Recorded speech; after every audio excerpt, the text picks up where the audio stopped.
नमस्कार दोस्तों, स्वागत है आपका एजुएट लर्निंग यूट्यूब चैनल पर।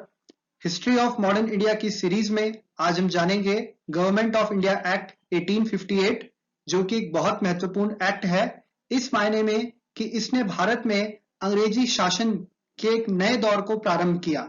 तो चलिए जानते हैं इसे विस्तार से।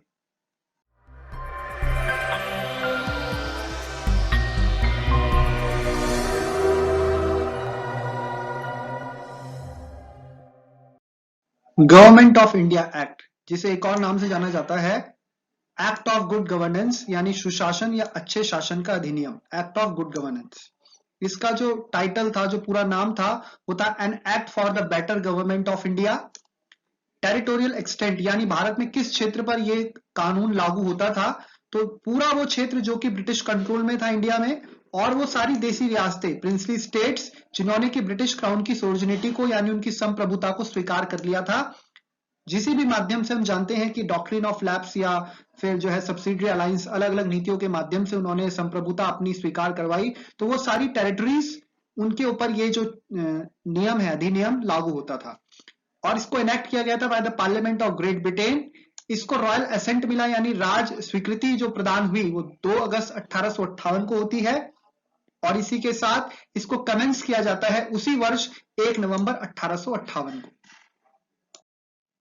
भले ही 1857 की क्रांति विफल हो जाती है, अंग्रेज उस पर किसी प्रकार नियंत्रण स्थापित कर लेते हैं, लेकिन 1857 की क्रांति ने ब्रिटिश हुकूमत की जड़ों को भारत में हिलाकर रख दिया था। उन्हें एक तगड़ा झटका लगा, और यही कारण था कि ब्रिटिश ईस्ट इंडिया कंपनी के खिलाफ एक नेगेटिव एटमॉस्फेयर बन रहा था। न सिर्फ भारत में तो था ही, बल्कि ब्रिटेन में भी ईस्ट इंडिया कंपनी की पॉलिसीज को जिम्मेदार माना गया। ये जो पूरा रिवोल्ट हुआ उसका जिम्मेदार माना गया कि जो ब्रिटिश ईस्ट इंडिया कंपनी की पॉलिसीज रही है इंडिया में, इसी कारण इतना बड़ा डिसकंटेंट उत्पन्न हुआ, और as a result of which revolt start हुआ। और उस वक्त ब्रिटेन की महारानी जो थी, क्वीन विक्टोरिया, वो मोनार्क थी वहां पर, और वो जो थी सोवरेन थी, संप्रभु थी, जो भी ब्रिटिश टेरिटरी थी इंडिया में, और उनको टाइटल जो था एम्प्रेस ऑफ इंडिया का दिया गया। यानी कि हम बोल सकते हैं कि 1858 में, 1857 की क्रांति के बाद, उस विद्रोह को तो उन्होंने किसी प्रकार कुचल दिया, लेकिन उसके बाद भारत में ब्रिटिश शासन के इतिहास का एक नया दौर शुरू होता है। देखिए, अगस्त 1858 में ब्रिटेन की संसद जो है वो एक कानून पास करती है, और इसी के साथ जो है ब्रिटिश ईस्ट इंडिया कंपनी का रूल भारत में समाप्त कर दिया जाता है।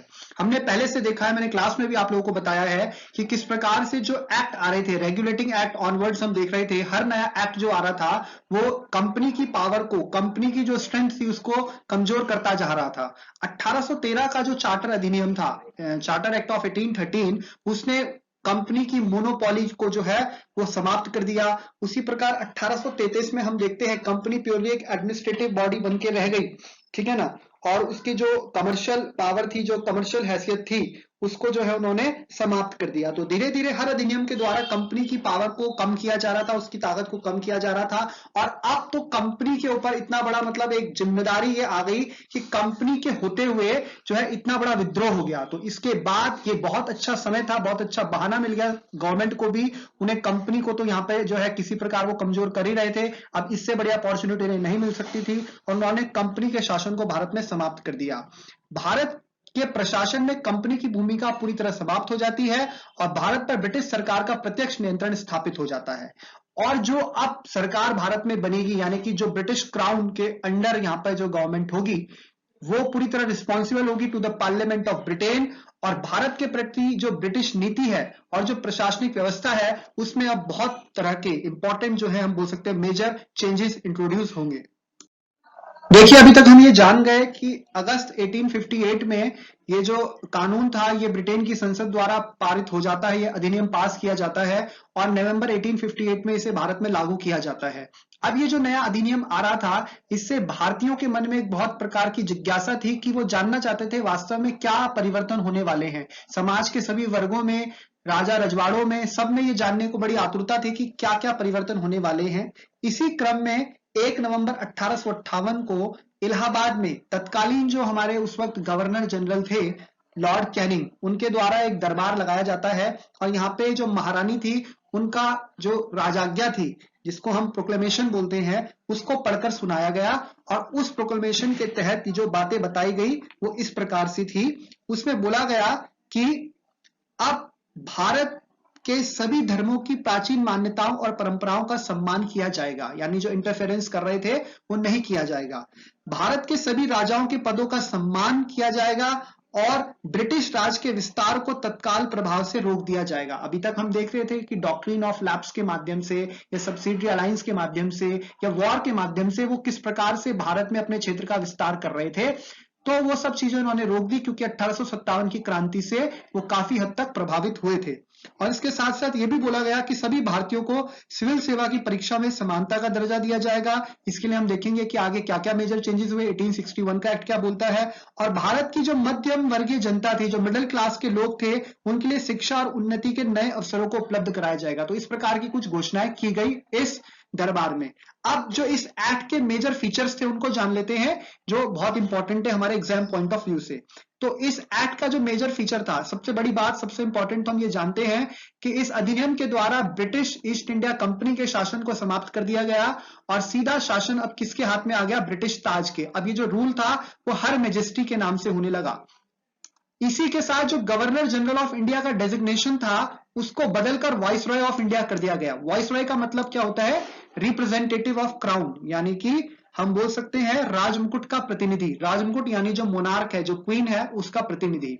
तो अब हम बोल सकते हैं कि जो वाइसरॉय था वो डायरेक्ट रिप्रेजेंटेटिव था ब्रिटिश क्राउन का इंडिया में, और जो लॉर्ड कैनिंग थे वो भारत के पहले वाइसरॉय बनते हैं बाय दिस एक्ट।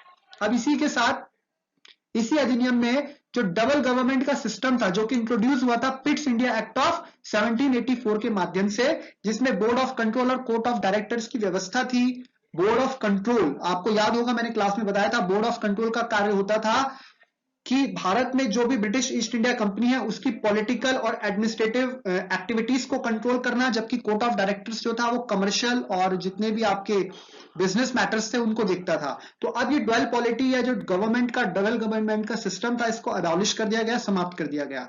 इसी के साथ एक नया office, secretary of state for India, यानी कि भारत सचिव का एक नया ऑफिस जो है ये स्टार्ट किया गया। और ये भारत सचिव तो था, वास्तव में इसके पास ही कंप्लीट अथॉरिटी थी और कंट्रोल था, जितना भी एडमिनिस्ट्रेशन हो रहा है भारत में उसके लिए यही जिम्मेदार था। अब जो सेक्रेटरी ऑफ स्टेट था, ये होता कौन था, ये वो व्यक्ति होता था जो ब्रिटिश गवर्नमेंट की जो कैबिनेट थी उसी कैबिनेट का एक member secretary of state appoint होता था, और वही रिस्पॉन्सिबल होता था to the British parliament for all the affairs in India. तो अब ये व्यवस्था की गई, और लॉर्ड स्टैनली वो ऐसे पहले हमारे जो सेक्रेटरी ऑफ स्टेट बनते हैं इंडिया के।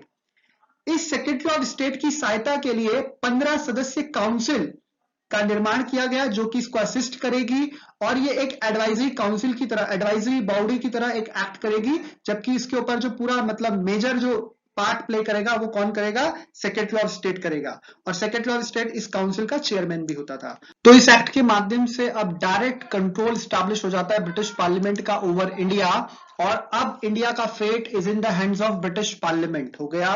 तो इसीलिए इसको बोला जाता है एक्ट ऑफ गुड गवर्नेंस, क्योंकि ब्रिटिश पार्लियामेंट से ये उम्मीद थी, यानी ब्रिटिश संसद से उम्मीद थी कि वो कंपनी से जो है, जो प्रीवियस रूल था कंपनी का, उससे एक बेटर एडमिनिस्ट्रेशन प्रोवाइड करेगी। ब्रिटिश पार्लियामेंट की जो पॉलिसीज होंगी वो थोड़ा लिबरल होंगी, थोड़ा सॉफ्ट होंगी टुवर्ड्स इंडियंस, और इसी के साथ जितने भी प्रीवियस एक्ट थे वो सारे जो एक्सप्लॉयटेटिव एक्ट्स थे उनको जो है अबॉलिश कर दिया गया। तो इसीलिए इसे बोला जाता है act of good governance. Now there are some facts related to this topic. देखिए उस वक्त, जिस वक्त ये कानून पास हुआ 1858 में, उस वक्त जो क्वीन थी, जो मोनार्क थे ब्रिटेन में, वो थी क्वीन विक्टोरिया।